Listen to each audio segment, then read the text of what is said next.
Proses pengisian freon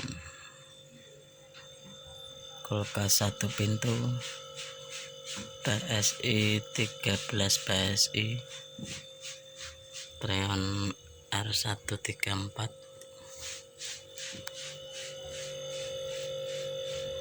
134A. Ini proses pengisian freonnya loh.